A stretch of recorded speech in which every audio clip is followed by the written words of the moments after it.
ill-fated lovers, or a straight-up red flag parade, everyone's got their own opinion about Charles and Diana's marriage. But one thing is no doubt true. It was doomed from the very beginning because of Princess Diana's youth and inexperience in the firm. Royal biographer Penny June described Diana as being, quote, little more than a child when she first arrived. Last year, the world watched as King Charles bravely battled cancer. Buckingham Palace has said King Charles spent a short period of time in hospital today after experiencing the temporary side effects of his cancer treatment. Against the odds, he pulled through, and many believed the worst was over. But now something shocking has come to light. According to new reports, the king may be facing an even more serious health scare, one that's far more life-threatening than before. The palace hasn't confirmed the full story yet, but royal insiders are hinting that this new development is really concerning. And that's not all.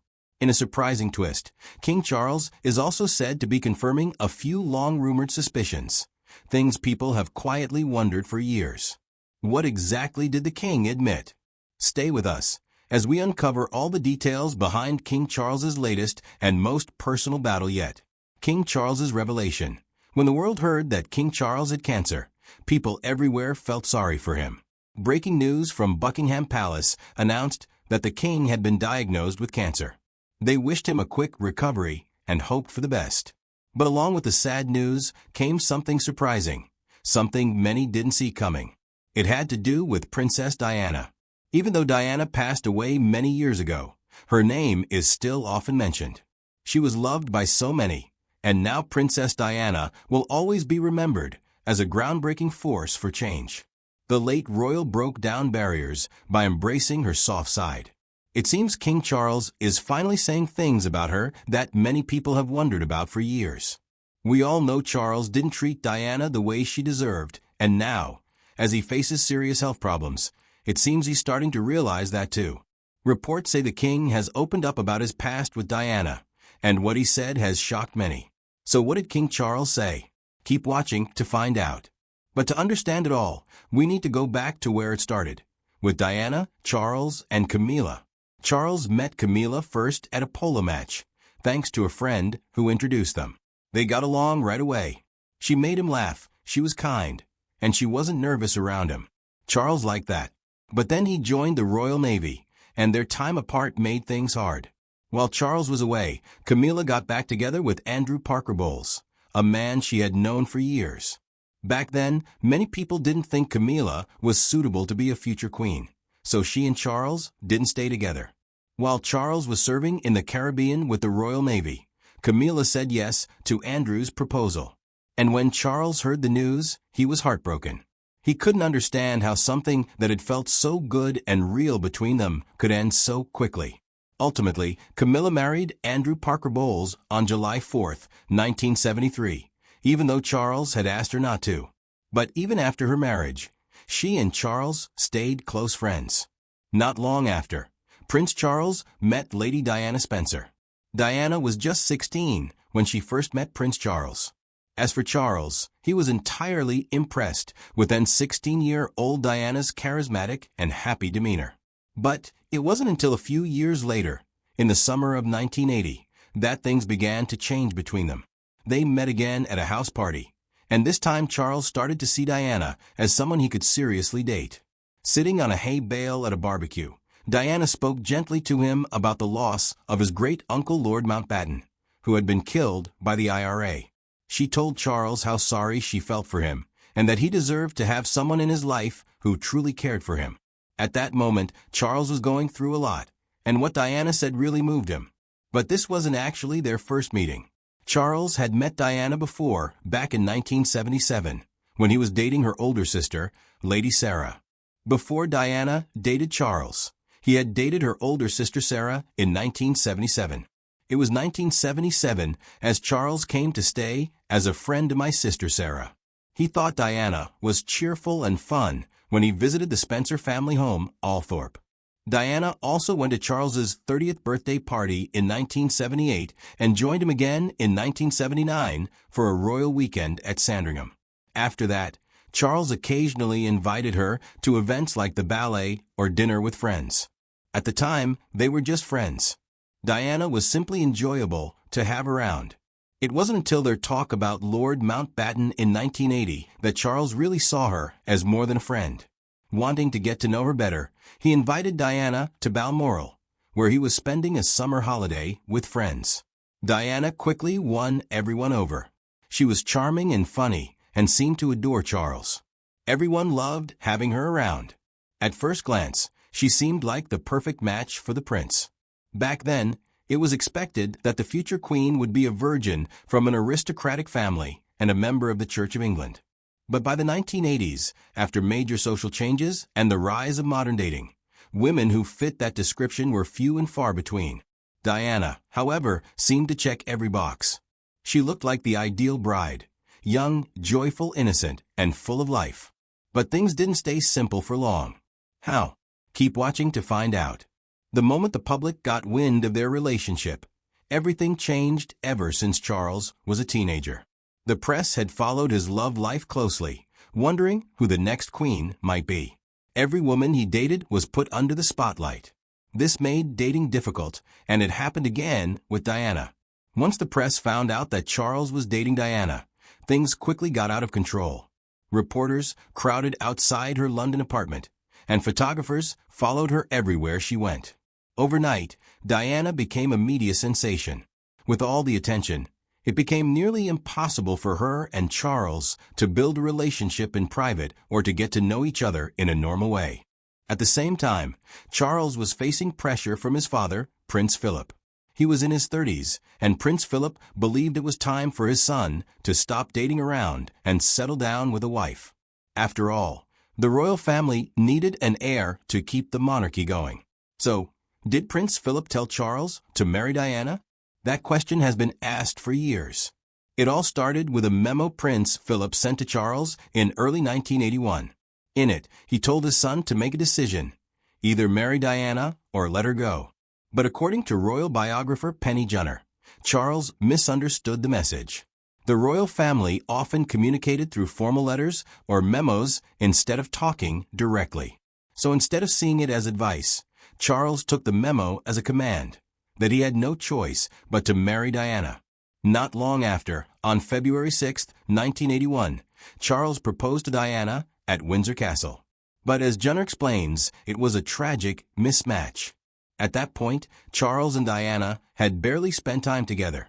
Diana later said they had only met about 13 times before the engagement, and most of those times weren't even in private. In truth, they hardly knew each other at all. After the engagement, Diana's life changed dramatically, and not for the better. Tonight's dinner at Clarence House is rather special, not just because this is engagement day, but because Lady Diana is able to dine with her fiancé at her home for the first time. At just 19 years old, she left behind her life in London, where she lived happily with a few close friends, and moved into a set of rooms at Buckingham Palace. Everything felt strange and unfamiliar. She was suddenly alone in a huge palace, far from the warm, fun life she had known. Junor says that Diana seemed like a completely different person once she moved in. She became emotional and upset easily. She would cry often and became jealous whenever Charles went out or spent time with others. Her moods shifted constantly. Becoming famous so quickly was overwhelming, and it started to take a toll on her well-being. Charles, who was constantly busy with royal duties and public events, didn't know how to handle Diana's emotional changes. He was confused and unsure of what was going on behind the scenes. Diana was also struggling with serious mental health issues, including bulimia and eating disorder. Years later, she would admit to being in the grip of a devastating eating disorder. "I had bulimia for a number of years." Her emotional pain went back to her childhood. Diana had a rough start in life. Her parents had a troubled marriage and split up when she was only 6 years old. That early trauma stayed with her, and even as a young woman, she was still carrying the scars.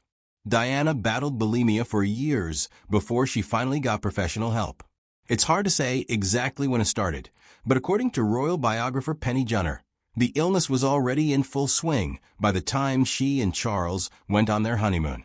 At first, doctors may have even thought she had anorexia instead. Jenner believes the eating disorder was just one part of a bigger problem. Diana had been struggling with her mental health since childhood. The emotional pain she carried from her early years showed up in many ways, and bulimia was one of them. Bulimia and anorexia are both very serious and damaging illnesses. They're hard to live with and even harder to talk about. But Diana didn't keep it a secret forever. In 1992, her struggles became public when journalist Andrew Morton released his book Diana, Her True Story. Diana had secretly worked with Morton to tell her side of the story. My name is Andrew Morton. I wrote Diana, Her True Story 25 years ago. Here was the world's most famous woman about to give me some information about her life. Then, in her famous 1995 interview with Martin Bashir on BBC's Panorama, Diana spoke openly about her bulimia and how lost she had felt. Jenner says Diana often felt like no one could truly help her. She did see regular therapists, but also tried alternative methods like astrologers and crystal healers, hoping to find some kind of peace. But all the while, Diana was battling with bulimia. The world was preparing for her fairy tale wedding. The royal wedding, Charles and Diana, were married on July 29, 1981, at St. Paul's Cathedral in what many called the wedding of the century. But behind all the facade, things weren't as perfect as they seemed. According to royal biographer Penny Junor, both Charles and Diana likely knew they were making a mistake the day they walked down the aisle. But calling off a royal wedding that big would have taken a lot of courage. Charles had always believed that marriage should last a lifetime, and he wanted to make sure he picked the right partner. Even though he didn't truly love Diana at the time, he thought he could grow to love her, and he intended to make the marriage work. Many people have believed that Charles used Diana just to have an heir and a spare, and once that was done, he went back to Camilla, the woman he always loved. But Jenner doesn't agree with that version of events. She believes Charles never planned to hurt Diana. He just ended up in a marriage that was deeply unhappy for both of them. In the end, they were simply a tragic mismatch. Charles and Camilla had broken off their romance when she married Andrew Parker Bowles in 1973. She focused on her role as a wife and mother, and for a while, she and Charles remained just friends. But after Camilla gave birth to her second child in 1978, their affair restarted. Then in 1979, when Charles lost his beloved great-uncle, Lord Mountbatten, I remember only too well feeling deeply angered when my great-uncle Lord Mountbatten and other relations of mine were blown into small pieces 19 years ago. He turned to Camilla for comfort. She was his best friend, his confidant, and once again his lover. This second affair lasted until Charles got engaged to Diana in 1981. Camilla's own marriage wasn't happy. Her husband was unfaithful, and Charles made her feel seen and appreciated. She enjoyed the connection while Charles was still single, but once he got engaged, Camilla understood that their romantic relationship had to stop when she realized Diana was uncomfortable with her presence.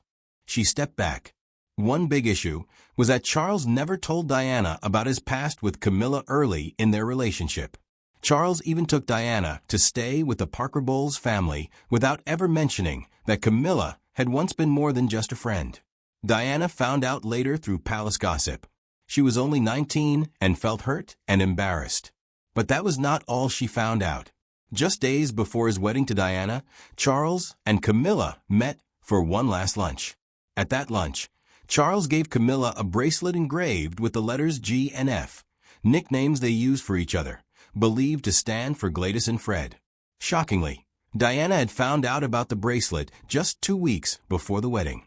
She discovered it in the office she shared with Charles's private secretary, Michael Colborne. Charles had asked Colborne to order jewelry for several women he'd been close to during his bachelor years. Gifts meant as polite thank yous for their companionship. All the jewelry was delivered to the office and placed on Colborne's desk.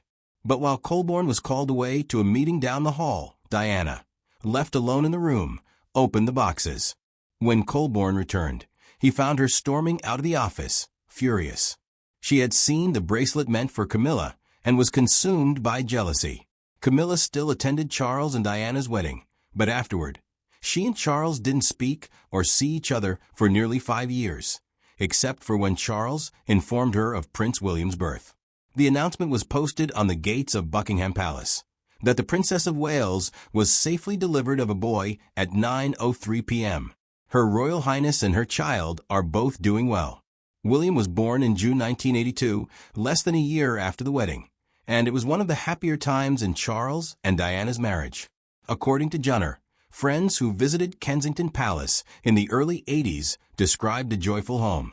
Diana would dash around the house chasing William, who liked to hide under Charles's desk. At bedtime, Charles and Diana would playfully chase each other up the stairs.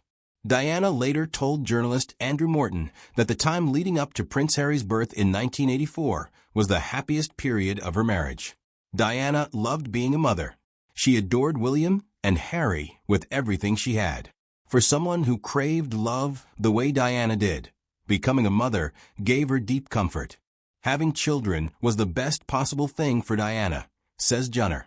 But even as she flourished in motherhood, tensions in the marriage were growing. Diana's moods could be unpredictable. She was incredibly complicated, Junner explains. There were things she did behind closed doors that the public never saw, and that's why so many people only believe her version of the story. Andrew Morton's 1992 biography, Diana. Her true story shaped how the world saw Diana, but it was entirely her side of the story. Charles, meanwhile, has never told his, aside from admitting to infidelity in a 1994 interview with Jonathan Dimbleby. He has stayed silent and never publicly criticized Diana. Junner believes Charles truly tried to make Diana happy, but Diana wanted all of his attention all of the time, and he just wasn't that man. She says he was deeply committed to his work, and it always came first. Another source of strain was the attention Diana received from the public and press, often at Charles's expense. During their 1983 tour of Australia, on March 20th, Princess Diana and Prince Charles landed in Alice Springs, a remote town located in the heart of Central Australia. Charles reportedly felt overshadowed by Diana. Junner, who had joined them on earlier tours, remembers the same dynamic during their visit to Wales just after the honeymoon. The crowds were there for Diana. At royal walkabouts, Charles would greet people on one side of the street and Diana on the other, but people on Charles's side often sighed in disappointment. They handed him flowers and asked him to pass them to Diana. The press were obsessed with her too. Charles could give a heartfelt speech about the environment or his charitable work, but the next day the headlines would be about Diana's hair, her dress, or whether she looked pregnant. This took a toll. Charles had spent his life being the star of the show, Junner explains. Now he was pushed into the background, while his wife, often for the most superficial reasons, became the main attraction. Who could blame him for being upset? Diana later told Andrew Morton that she knew her marriage to Charles was over when their second son, Harry, was born in 1984. She was devastated by comments Charles allegedly made after the birth. "Something inside of me died," Diana confessed. By 1986, the marriage had completely broken down, and Charles was in what Penny Junner describes as a critical low. Two mutual friends, concerned for him, contacted Camilla separately and urged her to reach out. She picked up the phone, and their friendship began anew. Charles and Camilla saw each other again in 1986, when Charles invited her and her husband, Andrew, for tea at Highgrove. Over the following months, their friendship deepened, and by 1987, they were romantically involved again, according to Junner. Meanwhile, Andrew was still unfaithful to Camilla, and she felt unloved in her marriage. By this time, Diana had also had multiple affairs, her first likely with her bodyguard Barry Manicky, followed by her well-known relationship with James Hewitt, a former British Army officer. By the time Charles returned to Camilla, Diana and Charles were leading separate lives. Charles and Diana were living largely separate lives by 1986, and his affair with Camilla continued. In December 1992, after years of speculation from the press, British Prime Minister John Major announced their formal separation. In the summer of 1994, Charles gave a televised interview with Jonathan Dimbleby, where he admitted to infidelity and expressed a troubling lack of sympathy for Diana and distance from his family. This interview, Junner suggests, was the turning point that led to Andrew Parker Bowles divorcing Camilla. They announced their divorce in January 1995. Camilla and Andrew attempted to downplay their affairs in public. In January 1995, the couple announced their divorce in a statement that called it a private matter. In November 1995, Diana gave her famous Panorama interview with Martin Bashir, in which she famously said, "There were 3 of us in this marriage, so it was a bit crowded." Soon after, the Queen suggested that Charles and Diana should divorce. Their divorce was finalized in August 1996, after 4 years of separation. On August 31, 1997, Diana tragically died in a car accident in Paris at the age of 36. In January 1999, Charles and Camilla made their first public appearance as a couple. Their engagement was announced on the 10th of February, 2005, and they married a couple of months later on the 9th of April in a civil ceremony at Windsor Guildhall, followed by a service of blessing at St. George's Chapel in Windsor Castle. To understand the man at the center of it all, we have to go back to the beginning, before Charles was a king, a husband, and a father. Background on King Charles. Charles was born on the 14th of November, 1948, during the reign of his maternal grandfather, King George VI. He was the first child of Princess Elizabeth, Duchess of Edinburgh, later Queen Elizabeth II, and Philip, Duke of Edinburgh. Delivered by cesarean section at Buckingham Palace, Charles was christened Charles Philip Arthur George on the 15th of December, 1948, in the music room of Buckingham Palace by the Archbishop of Canterbury, Geoffrey Fisher. When George VI passed away on the 6th of February, 1952, Charles's mother became Queen Elizabeth II, making him the heir apparent. As the monarch's eldest son, he automatically inherited the traditional titles of Duke of Cornwall, and in Scotland, Duke of Rothesay, Earl of Carrick, Baron of Renfrew, Lord of the Isles, and Prince and Great Steward of Scotland.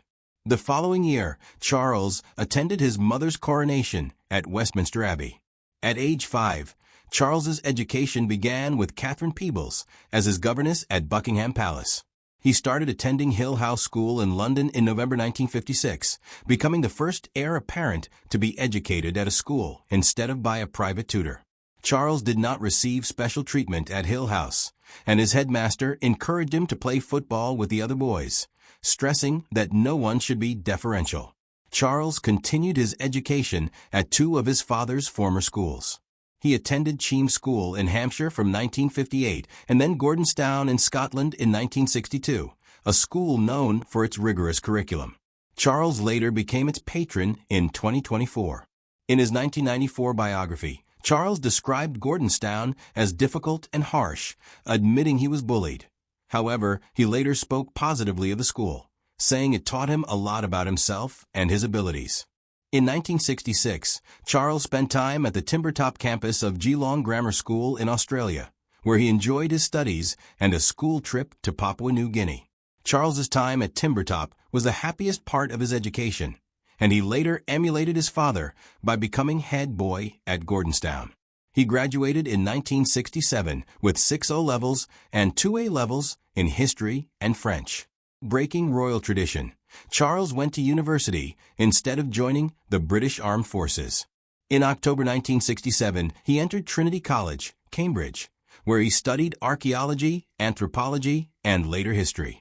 Prince Charles, the future King of England, becomes a college freshman.